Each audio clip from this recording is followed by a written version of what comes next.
नमस्कार नांदेडकर, स्वागत आहे तुमचं आपल्या यूट्यूब चॅनलमध्ये, ज्याचं नाव आहे द अल्टिमेट नांदेडकर.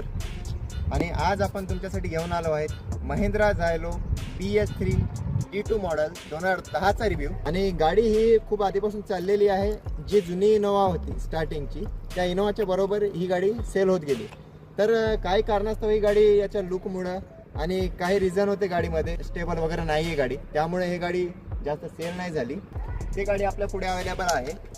खूप कस्टमर डिमांड करत होते, सर आमच्यासाठी Mahindra Xylo D2 base model या गाडीचा रिव्ह्यू घेऊन या. तर ती गाडी आपल्या पुढे आलेली आहे. त्या गाडीचा बिल्ड क्वालिटी, सस्पेन्शन, गाडीमध्ये काय काय फीचर्स वगैरे येत होते त्यावेळेस, त्याबद्दल तुम्हाला माहिती देऊया. आणि गाडीचं कम्फर्ट कसं आहे त्याबद्दल पण तुम्हाला सांगू. मित्रांनो, ही गाडी आहे. इंटेरियर तुम्ही पाहू शकता. आता हे ड्रायव्हिंग सीट आहे.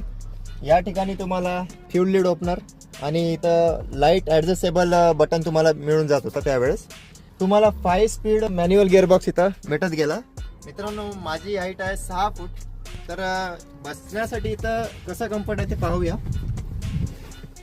तर सिटिंग कम्फर्ट एकदम बेस्ट आहे आणि एकदम हाईटवर आहे. तर एकदम कम्फर्टेबल वाटतंय मला. आणि ही गाडी मी आधीपासून वापरतो. तुम्ही ॲडजस्ट सुद्धा करू शकता सिटिंगला. हाईट पण एकदम बेस्ट आहे, म्हणजे वरी तुम्हाला टच पण नाही होणार. त्यावेळेस AC तुम्हाला अवेलेबल होता आणि AC येत गेला. आणि म्युझिक सिस्टम तुम्हाला त्यावेळेस इनबिल्ट नव्हता, ते तुम्हाला आफ्टर मार्केट लावा लागत होता. आतापर्यंत काही कोणता प्रॉब्लेम नाही आलेला आहे. हां, स्टेबिलिटी गाडीमध्ये कमी आहे आणि बेस्ट स्टेबिलिटी म्हणू शकत नाही मी. जेव्हा तुम्ही ऑफ रोडला जाता तेव्हा तुम्हाला स्टेबल म्हणून फील नाही होणार. त्यात मिड क्लास फॅमिलीसाठी बेस्ट गाडी आहे. तर कमी रेटमध्ये तुम्हाला जर 7 सीटर पाहिजे असेल तर तुम्ही अफोर्ड करू शकता झायलो. तर चला, तर आपण आता न वेळ घालता बघूया गाडीचा पिकअप कसा आहे.